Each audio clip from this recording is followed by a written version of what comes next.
যে পরিবার আছে আর আহত যারা আছে তাদেরকে সব ধরনের সম্ভাব্য সব ধরনের সরকারি সহায়তা দেওয়া হবে। যে ব্যক্তি গ্রেফতার হচ্ছে উনি চাহিদা মাত্র যে পুলিশ গ্রেফতার করছে তাকে আইডেন্টিটি কার্ড দেখাতে হবে, এটা ম্যান্ডেটরি।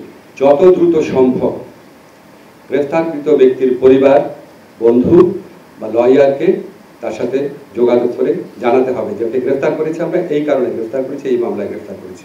উত্তরাতে মাইলস্টোন স্কুলে যে মর্মান্তিক বিমান দুর্ঘটনা ঘটেছে সেখানে আমাদের যে কোমলমতি সন্তানরা মারা গেছেন, যারা আহত হয়েছেন, তাদের জন্য আমরা 1 মিনিটের নীরবতা পালন করেছি, একটা শোক প্রস্তাব গ্রহণ করেছি, ওখানে আমরা দোয়া করেছি। কিছু সিদ্ধান্ত নিয়েছি আপনাদের জানাচ্ছি।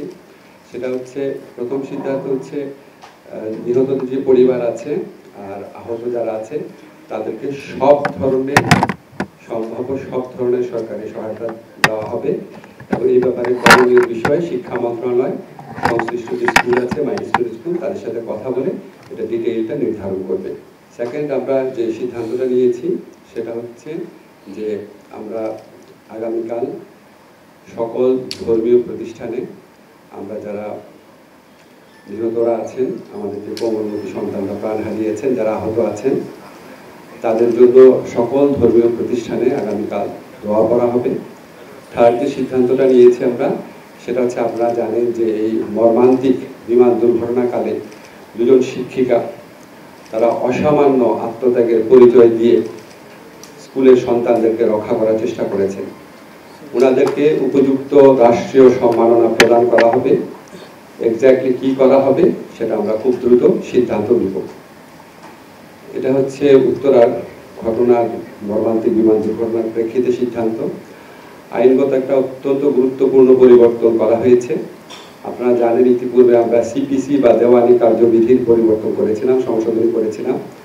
আজকে আমরা সিআরপিসি বা ফৌজদারি কার্যবিধির সংশোধন করেছি, অ্যামেন্ডমেন্ট করেছি। এখানে খুব ইম্পর্টেন্ট কিছু অ্যামেন্ডমেন্ট করা হয়েছে। আপনারা জানেন ব্লাস্ট ভার্সেস বাংলাদেশ, এই মামলাতে সুপ্রিম কোর্টের দুটো ডিসিশন ছিল। গ্রেফতার করার ব্যাপারে যেন স্বচ্ছতা প্রকাশ থাকে, জবাবদিহিতা থাকে, গ্রেফতারের পরবর্তীকালে গ্রেফতারকৃত ব্যক্তির যেন অধিকার থাকে, এটা দুটা রায় ছিল। এই রায়গুলোর আলোকে আরও ডিটেইলভাবে আমরা বিচার বিভাগীয় সংস্কার commission, supreme court, concern expert সবার সাথে বৈঠক করে কনসালটেশন করে আমরা অ্যামেন্ডমেন্ট আজকে চূড়ান্ত করেছি। কয়েকটা গুরুত্বপূর্ণ অ্যামেন্ডমেন্টের কথা আপনাদেরকে বলি। একটা হচ্ছে, এখন থেকে এই অ্যামেন্ডমেন্টটা কার্যকর হওয়ার পর থেকে যে গ্রেফতার করবে, যে পুলিশ অফিসার, তার ক্লিয়ার আইডেন্টিটি থাকতে হবে, তার নেম প্লেট থাকতে হবে, তার আইডি কার্ড থাকতে হবে।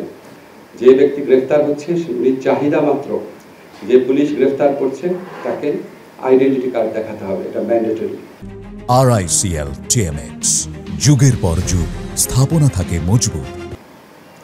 এরপর হচ্ছে, তাকে যখন থানায় নিয়ে আসা হবে যত দ্রুত সম্ভব গ্রেফতারকৃত ব্যক্তির পরিবার, বন্ধু বা লয়ারকে তার সাথে যোগাযোগ করে জানাতে হবে যে ওকে গ্রেফতার করেছে, আমরা এই কারণে গ্রেফতার করেছি, এই মামলায় গ্রেফতার করেছি এবং গ্রেফতারকৃত ব্যক্তি এখানে আছেন।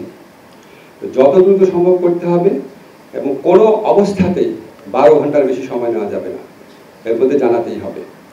গ্রেফতারকৃত ব্যক্তির শরীরে যদি কোনো আঘাতের চিহ্ন থাকে বা গ্রেফতারকৃত ব্যক্তি যদি বলে আমি অসুস্থ বোধ করছি, অবশ্যই সাথে সাথে নিকটস্থ ডাক্তারের কাছে নিয়ে তাকে প্রাইমারি চিকিৎসার সুবিধা দিতে হবে।